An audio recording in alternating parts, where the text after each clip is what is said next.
This is about the news reports that say about the pending visit of U.S. Assistant Secretary of State for South and Central Asia, Mr. Donald Lu, to Sri Lanka in March. Actually, the U.S. program of work schedule in Sri Lanka had been published as Human Rights and Investments.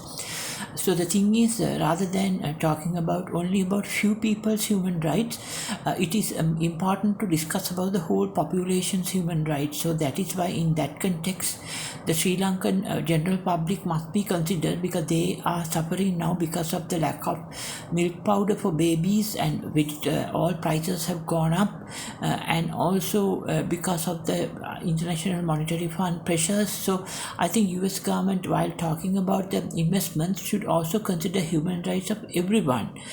Most majority of the Sri Lankans are like, they are non-aligned to any political party, but only at the elections only they vote. So they are the ones who suffer.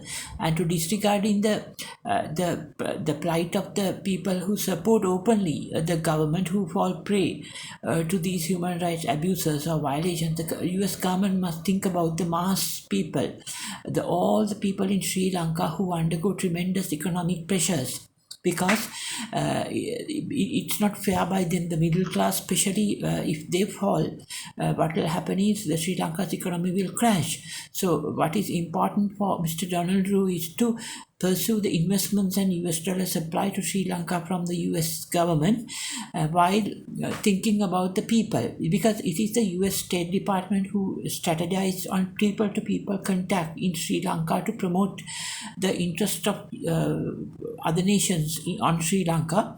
So accordingly, the majority of people are not taking sides. They don't say that they are either supporting the ruling party or the opposition party. They are just living their day-to-day life. So they need to be looked after by the US, and not the so-called small people of group of people who actually claim that their human rights have been violated. So specifically, only a very small group of people who openly support the government are like bringing out voices that the human rights violations are happening in Sri Lanka. So government must, the US State Department, Mr. Gonalru must recognize this fact, and accordingly, before the visit of the US State Secretary, Assistant State Secretary to Sri Lanka, the US must consider helping Sri Lanka with US dollars and other economic investments.